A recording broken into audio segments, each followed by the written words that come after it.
কোন গোপনে মন ভেসেছে ধারাবাহিকে আমরা দেখেছিলাম অনিকেত শ্যামলীর জন্য বাড়ি ফিরে যায়নি, অপেক্ষা করছিল বাইরে যদি ওর কোনো বিপদ হয়। এদিকে শ্যামলীকে ঘরের মধ্যে আটকে রেখেছিল চন্দাশিস রায়, বেরোতে দেয়নি। ও বুঝতে পারছিল না কি করবে, স্যারের সাথে ভয় পাচ্ছিল। এদিকে সকাল হয়ে গেছে, ফোন করেছে প্রতিম অনিকেতকে, গাড়ির মধ্যেই ঘুমিয়ে গেছিলো। তখন বলছে, বল প্রতিম। বললো, তুই তো বলবি, তুই বললি ফিরতে রাত হবে, এদিকে সারা রাত বাড়ি ফিরলি না। বলছে, একটা কাজে আটকে গেছিলাম। এবার চন্দাশিস রায় ওদের টাকাটা এখনও দেয়নি, তাই প্রতিম বলছিল যে আনতে যাবে। অনিকেত মুখ ফসকে বলে ফেলেছিল, শ্যামলীর জন্যই আমি যেতে পারিনি। সেই কথাটা প্রতিম তুলতে যাচ্ছিল, কিন্তু তার আগেই ফোনটা কেটে দিয়েছে অনিকেত। একটা সুযোগ পেয়ে গেছে অনিকেত, তাই প্রতিমকে বলেছে, আমি টাকাটা নিয়ে আসি, তোকে আর আসতে হবে না। এদিকে চন্দাশিস রায়ের ল্যাপটপটা খারাপ হয়ে গেছে, ট্রানজাকশান করতে পারছে না, লোকেরা এসছে সারাতে পারছে না, এরার দেখাচ্ছে। সেই সময় অনিকেত ওখানে দাঁড়িয়ে এদিক ওদিক তাকাচ্ছে, শ্যামলীকে কোথাও দেখতে পাচ্ছে না। চন্দাশিসের হঠাৎ নজরে পড়েছে, বলছে, তুমি এখানে কি ব্যাপার, তুমি কি লিস্টটা তৈরি করে এনেছো? তখন বললো, আমার পেমেন্টটা নিতে এসেছি। বলছে, এখন পেমেন্ট দিতে পারবো না, আমাদের ল্যাপটপটা হ্যাং করছে, ট্রানজাকশান হচ্ছে না, এরার দেখাচ্ছে। সেখানে ছিল বৃন্দা। বৃন্দা অনিকেতকে দেখে প্রেমে পড়ে গেছে, মনে মনে ভাবছে, এই লোকটা কি, এই হ্যান্ডসাম ছেলেটাকে তো সেদিনকে লক্ষ্য করিনি। পরিচয় করেছে, আমি বৃন্দা। ও আলাপ করলো।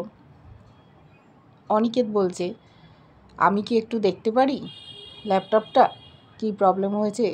চন্দাশিস বলল, গ্রেট বেঙ্গল ক্যাটারারে আপনারা কাজ করেন, মাছের বাজারে গিয়ে কানকো তুলে দেখা একরকম, আর এই ল্যাপটপে কোনো ট্রানজাকশান কেন হচ্ছে না, এরার কেন দেখাচ্ছে, সেটা অন্যরকম। সাথে সাথে ও বলেছে, এটা আমার পারিবারিক ব্যবসা, আমি একজন সফটওয়্যার ইঞ্জিনিয়ার, আমি কি একবার দেখতে পারি? শুনে ওরা একটু চমকে গেছে। দেখতে গেল অনিকেত, বাকিরা সরে গেল, সমস্তটা ঠিক করে দিল। ও বলল, ডান। এরা তো অবাক। বৃন্দা বলছে, ঠিক হয়ে গেল? চন্দাশিস অবাক, বলছে, তুমি তো জিনিয়াস। তখন বৃন্দা ওর দাদাকে বলছে যে, দাদা তুমি একটা কাজ করো না, ওকে আমাদের আইটি টিমের লিডার করে দাও। ওখানে ছিল ইন্দাশিসও বলল, আমারও একমত।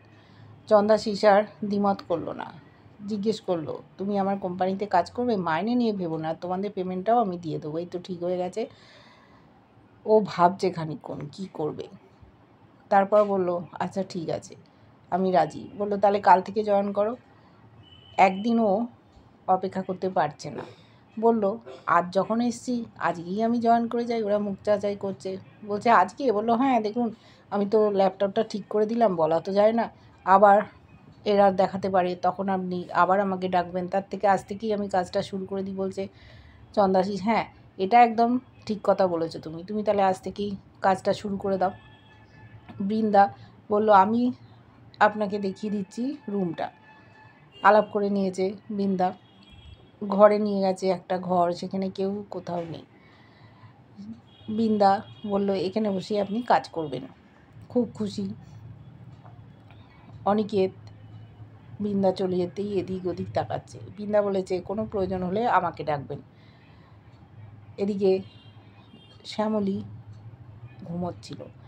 চন্দাশিস দরজাটা খুলে চা আর ব্রেকফাস্ট নিয়ে গেছে। ওর ঘুম তখনও ভাঙেনি। ওকে ডাকার জন্যই বলেছে, আমার সুন্দরী বউটার মুখটা কীরকম শুকনো হয়ে গেছে, কাল রাত থেকে খায়নি, চমকে উঠেছে। তখন বলছে, ইচ্ছে কি করে যে নিজের বউকে এরকম খাঁচার মধ্যে বন্দি করে রাখতে, তাও বন্দি করে রাখতে হয়েছে তুমি তোমার প্রেমিককে ভুলতে পারছো না বলে। ও তখন বলল, আমি ভুলে যাব। বলছে, তুমি ভুলে যাবে? বলছে, হ্যাঁ, কিন্তু একটা শর্ত আছে। বলছে, কী শর্ত? এখানেও ডিল? বললো, হ্যাঁ, আমি আর মনেও করব না, সব ভুলে যাব, কিন্তু আপনাকে একটা কথা দিতে হবে, তাকে ছেড়ে দিতে হবে, মেরে ফেললে চলবে না। অবাক হয়ে গেছে, বলছে আচ্ছা আচ্ছা তুমি যা বলবে তাই হবে। এবার স্যান্ডউইচ এনেছিল, শ্যামলীর মুখে দিচ্ছে, শ্যামলী হাঁ করেছে, ও আর না করেনি, একটু খেয়ে নিয়েছে। হঠাৎ কি মনে হয়েছে, ওখান থেকে ও বেরিয়ে চলে গেল। ওকে ঘরে হয়তো ছেড়ে দিল, বাড়ির বাইরে যেতে দেবে না। ওদিকে অনিকেত অস্থির হচ্ছে, শ্যামলীকে ছাড়লো কি না, ঘরে বন্দি করে রেখেছে কি না কে জানে, অত্যাচার করছে কি না, চন্দাশিসকে তো বিশ্বাস নেই। শ্যামলী ঘরটার পাশ দিয়ে যেতে গিয়ে অবাক হয়ে তাকিয়ে আছে যে অনিকেত ওখানে ল্যাপটপ নিয়ে কি করছে। ঘরের মধ্যে ঢুকে এসেছে, স্যার আপনি এখানে, কি ব্যাপার? দুজনে মুখোমুখি কথাবার্তা বলছে আমি তো আপনার কথাই ভাবছিলাম। সমস্তটা বললো, চন্দাশিস রায় ওকে এখানে কাজ দিয়েছে, ল্যাপটপটা ঠিক করে দিয়েছিল, সেই জন্য বলল আপনি এখানে আর এক মুহূর্ত দাঁড়াবেন না, আপনাকে ওরা যদি জানতে পারে মেরে ফেলবে, আপনি এক্ষুনি বেরিয়ে যান। কিন্তু অনিকেত শুনছে না, বলছে না আমি আপনাকে না নিয়ে এখান থেকে কিছুতেই বেরোবো না। বলছে এরকম জেদ করবেন না। ওর কলারটা ধরেছিল, চন্দাশিস এসে গেছে, এসে বলছে বর্ণমালা তুমি এখানে কি করছো? দেখেছে হাতটা অনিকেতের কলারটা ছেড়ে দিয়েছে। তখন বলছে এই কি তোমার প্রেমিক?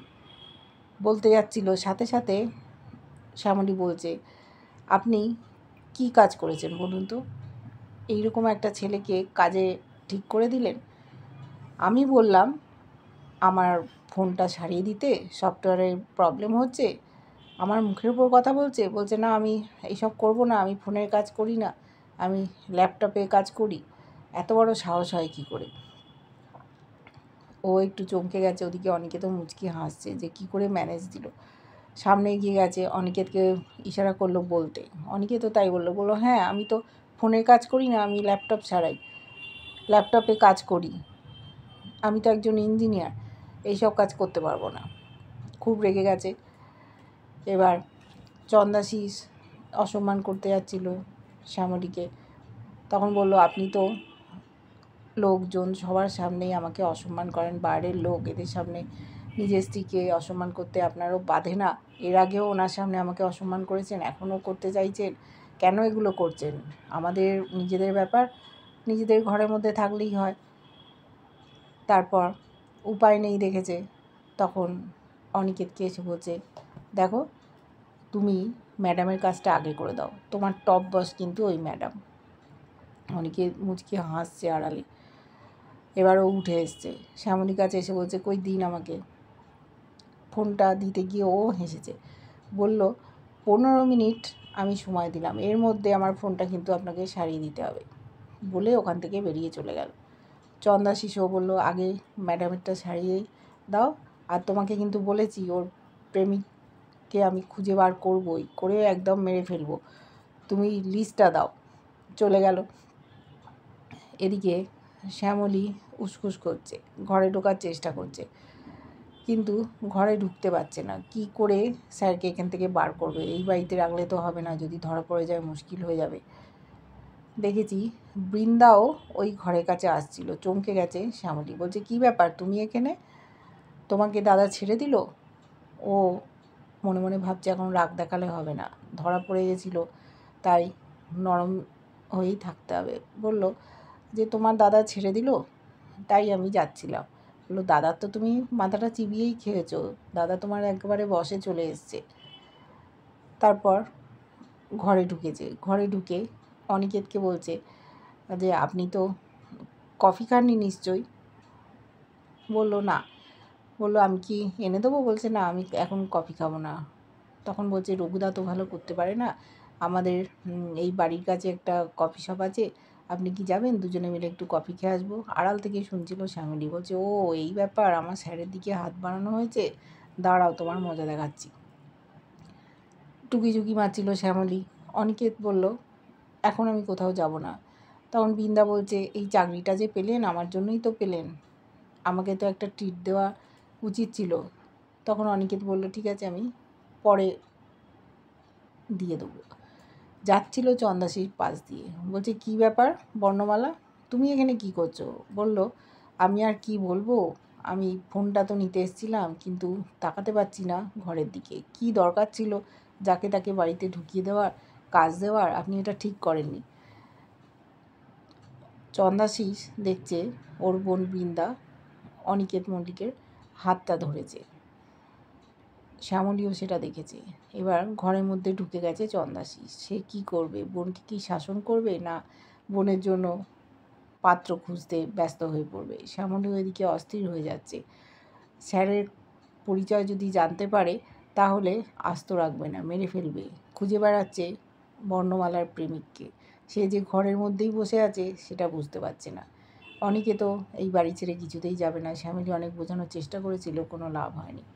এইভাবে আমরা দেখছি ধারাবাহিকটা এগিয়ে যাচ্ছে। কীভাবে অনিকেতা শ্যামলীর মিল হবে সেইটা দেখার অপেক্ষায় দর্শকবৃন্দ। কেমন লাগছে তোমাদের অবশ্যই জানিও। ভালো লাগলে লাইক কমেন্ট সাবস্ক্রাইব করে যারা ফেসবুক পেজ থেকে দেখছো ফলো করে সাথে থেকো।